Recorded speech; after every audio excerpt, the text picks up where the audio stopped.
Thank you, Mr. Chairman. Mr. Regent, let me ask you, all the bureaucratic processes that were added, given under the Obama administration, can you address, through the national security team, can you address how that impacted the military?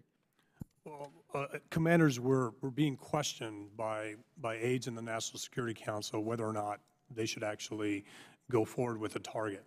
One of the biggest complaints coming from combatant commanders was that they weren't necessarily trusted to make those decisions. And initially, again, we talk about aircraft flying with munitions that weren't able to drop their bombs when they actually had targets of opportunity on the ground. The biggest complaint is the targets of opportunity. That's a small window in which a commander has an opportunity to hit ISIS and hurt it. And when you have to call back to D.C. to ask permission to do it because there happens to be an oil tanker in the convoy, the ISIS convoy, well, that not only allows that target of opportunity to go away, but it sustains a terrorist organization.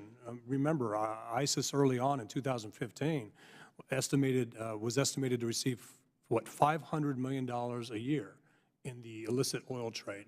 And that's because they were able to simply move during the daytime. Initially, one of the biggest problems with the ROE as it relates to getting permission from D.C. to do something was that ISIS could move around freely during the daytime without being hit. Those convoys flying black flags after taking territory should have never been allowed to take place or to move without being hit.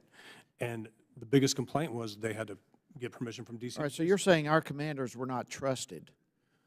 And with that, the National Security Council, they were actually making decisions about strikes rather than our leaders on the field. Right. They were delaying the decisions, which made the targets of opportunity go away, and then they were questioning whether or not they should be attacking convoys with oil in them anyway. All right, this is insanity to me. All right, so what other decisions was the National Security Council making that should have been made by our commanders on the field? Well, I can only contrast the difference between the Obama and Trump administrations.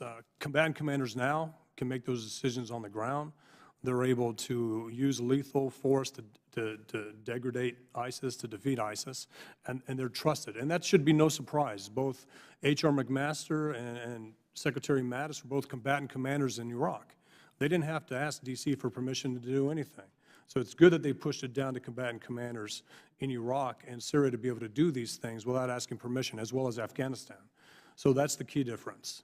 All right, so with that, obviously there's been an enormous difference in impact and what's been accomplished from the previous administration and the rules of engagement versus now.